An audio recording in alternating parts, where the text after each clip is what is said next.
मेरा नाम डॉक्टर आरफ खान है जी। मैं बहादुरपुर बचपन स्कूल के ठीक सामने अवधेश कटरा में मैं बैठता हूँ। कितने मैं पुराना प्रैक्टिशनर हूँ, लगभग मैं 35 सालों से प्रैक्टिस करता हूँ।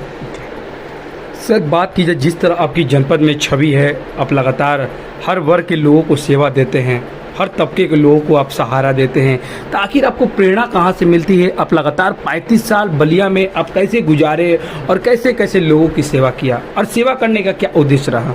सेवा करने का उद्देश्य हमारा यही है कि समाज में जो पीड़ित व्यक्ति हैं, मैं उन्हें सेवा करके अपने आप को हर तरीके से धन्य करना चाहता हूँ, क्योंकि आजकल समाज में जितने भी लोग हैं आजकल केवल पैसे के पीछे भागते हैं, लेकिन मेरा उद्देश्य रहा कि गरीब से गरीब जनता का भी मैं सेवा विधिवत ढंग से करूं, और मेरे द्वारा इलाज से बहुत लोग को संतुष्टि मिले।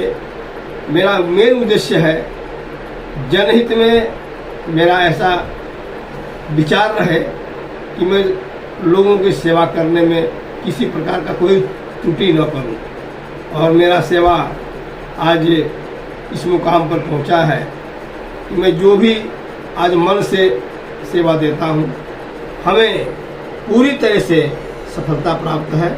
मैं इसके लिए बहुत ही खुश हूं और अपने इस पेशा से खुश हूं। दिक्कत हमारे लिए कुछ नहीं है। कितना अच्छा लगता है जब सर आप किसी को सेवा करते हैं और आपसे संतुष्ट होकर आपको कहीं ना कहीं धन्यवाद अर्पित करता है। देखिए, जब मरीज हमारे पास आता है तो मेरा उसके प्रति जो है सेवा का ही उद्देश्य रहता है, और मैं यही चाहता हूँ कि हमारे द्वारा आए हुए व्यक्ति जो हमारे क्लिनिक में आता है रोता हुआ आता है, लेकिन हमारे यहाँ हंसता हुआ जाए, इसी से हमें बहुत बड़ी खुशी मिलती है।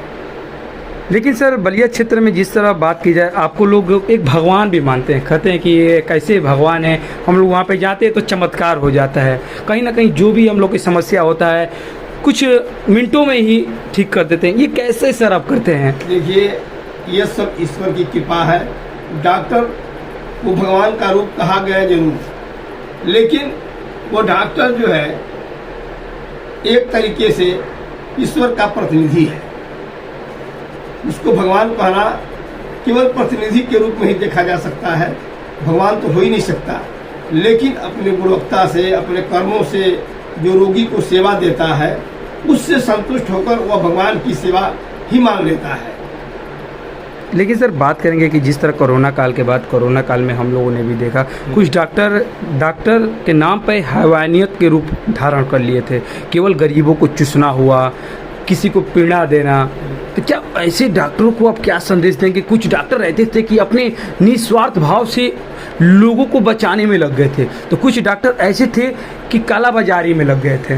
देखिए, हम तो यही कहना चाहेंगे कि हम अपने तरफ से जो भी सेवा अभी तक दिया कोरोना काल में, मैं सेवा भाव से दिया, और जितने बहुत सारे डॉक्टर तो अपनी क्लिनिक बंद करके भाग गए थे कि जान बचाने के लिए अपना, लेकिन वह उनका कर्तव्य नहीं है। उनके पढ़ाई के प्रति धोखा है।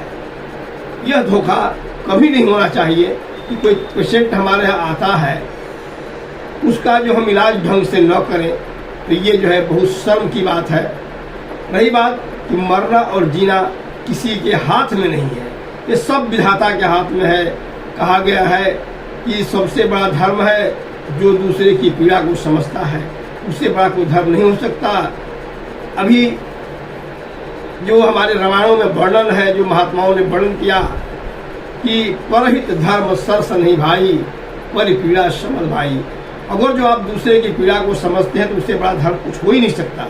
और डॉक्टर का कर्तव्य है एक अच्छे डॉक्टर का क्या कर्तव्य होता है सर? अच्छे डॉक्टर का कर्तव्य होता है कि अपनी जान का प्रवाह न करके पेशेंटों को जो है सेवा दे, और उसको अधिक से अधिक खुश करने का प्रयास करे, ताकि जीवन में कभी भी उसे हमारी जरूरत महसूस करें। आप सर किस तरह की जनपद में अपनी सेवा देते हैं, क्या कुछ आप लोगों को? देखिए, हमारे यहाँ मैं जनरल फिजिशियन हूँ। हमारे यहाँ बड़े बड़े तो रोग नहीं, लेकिन जनरल जैसे किडनी के स्टोन के पेशेंट हमारे यहाँ आते हैं, मैं आयुर्वेद की सेवा देकर मैं उन पेशेंटों को जो है धन्य करता हूँ। और बहुत सारे मरीज हमारे दवा से सफल भी हुए।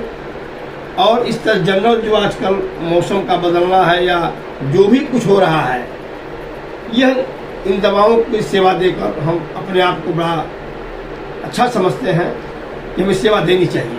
यदि किसी को सर आपकी सेवा लेना है तो कहाँ पे आएगा, कैसे आपसे संपर्क करेगा और देखिए, कहाँ आप मिलेंगे? हमारे यहाँ जो सेवा लेना होता है तो हम हमारे क्लिनिक के ऊपर जो है मेरा नंबर भी लिखा हुआ है, उस नंबर से संपर्क कर सकता है। कहाँ पे क्लिनिक है और किस नाम से? मेरा क्लिनिक जो है आज़ाद क्लिनिक के नाम से है। मैं 55 स्कूल के ठीक सामने बैठ। सर आज़ाद नाम रखने का क्या उद्देश्य है? आज़ाद रखने का मेरा कोई विशेष उद्देश्य नहीं था, लेकिन यह नाम हमें इतना सोबर लगा, ये अच्छा लगा कि मैं अपने आप को स्वतंत्र समझता हूँ शुरू से। जैसे आदमी को कोई भी कार्य करने के लिए उसकी स्वतंत्रता जरूरी है और इसमें एक जुनून पैदा होता है और ऐसी सादगी रहती है कि मैं किसी की सेवा मजबूती से कर सकता हूँ और नाम के अनुरूप ही काम होना भी चाहिए। इसलिए मैं किसी के दबाव में काम मैं नहीं करता, अपने इच्छा से करता हूँ। ठीक सर, बहुत बहुत धन्यवाद सर चैनल से बात करने के लिए।